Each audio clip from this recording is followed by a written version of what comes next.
This is Xiaomi's latest supercar, the Xiaomi VGT, my friends. It's actually right here next to me.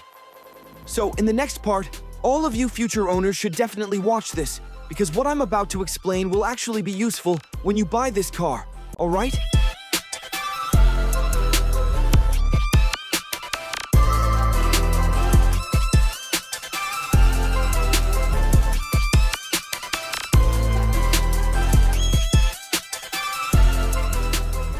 Wow, how can a car look this cool? Seriously, right here at the event, it feels completely out of place because it's just too stunning. You know what? Right next door, they're selling servers, and here they've placed a futuristic sci-fi car. And this car, I'll tell you later, I honestly think it can be built. First impression, this car is extremely low. There's no official data for this car, so earlier I used my phone to roughly measure it.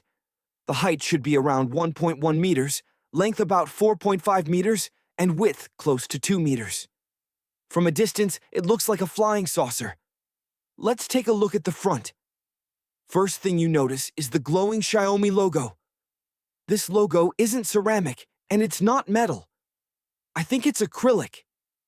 Since the exhibition starts tomorrow, we won't touch it.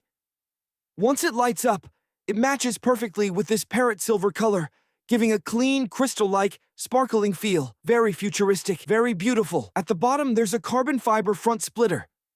Look at how wide it is. This splitter actually connects close to the ground to increase front downforce. I'll explain later how it connects with the rear. It all works together.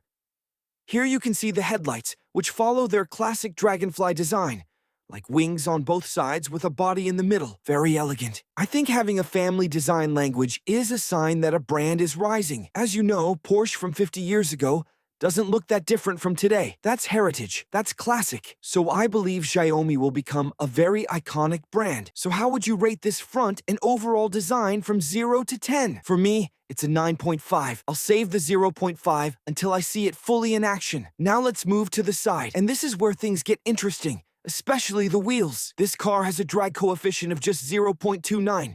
Yet it produces 1.2 tons of downforce. Its aerodynamic efficiency reaches 4.1, meaning it generates 4.1 units of downforce for every 1 unit of drag. This is a paradox, a real paradox. Why? Because in racing, if you want high top speed, you need low drag and low downforce. If you want fast cornering, you need high downforce and big wings, which increase drag. That's just physics. It's unavoidable. But this car solves that century-old problem. Let me explain how. First, the front axle aerodynamic components reduce lift, improving control, and giving the front wheels better traction and grip. That's standard, but look at the wheels. What kind of design is this? A black hole. What does a black hole do? It absorbs everything around it. Inside the wheel, you can see layered structures. What are they? Turbofans.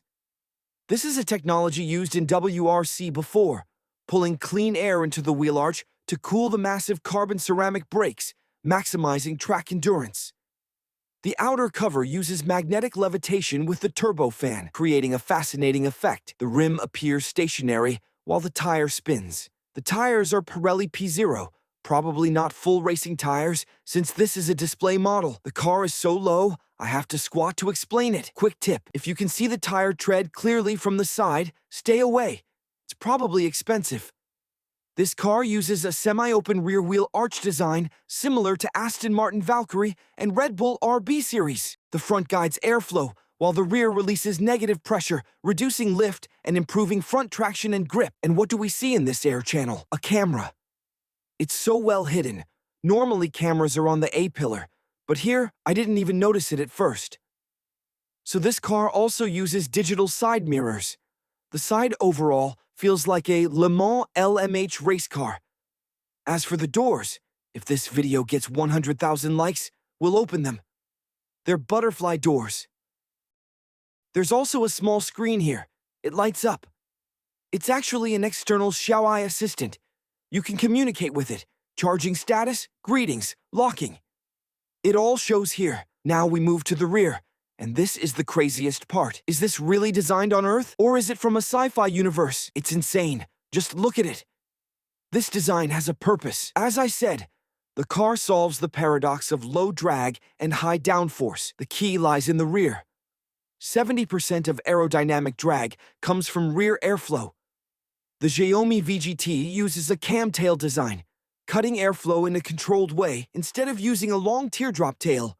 This long tail concept allows full streamlining, low drag, and stable airflow while controlling length. Aerodynamic efficiency is maxed out, but Xiaomi added one more thing: innovation with multiple active airflow outlets at the rear. These outlets eject air to create a virtual long tail. This technology is also seen in aircraft, achieving high efficiency while solving crosswind instability issues of long-tail vehicles. Is Xiaomi building airplanes now?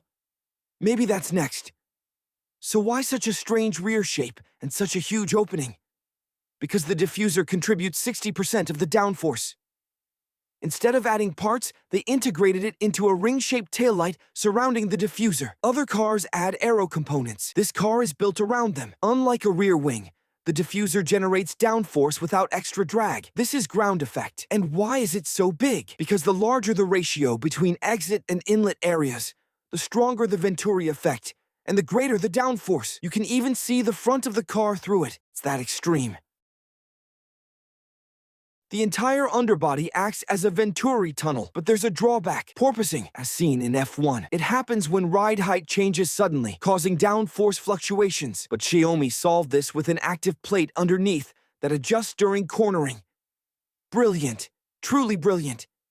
Now looking back up, there's another glowing Xiaomi logo at the rear.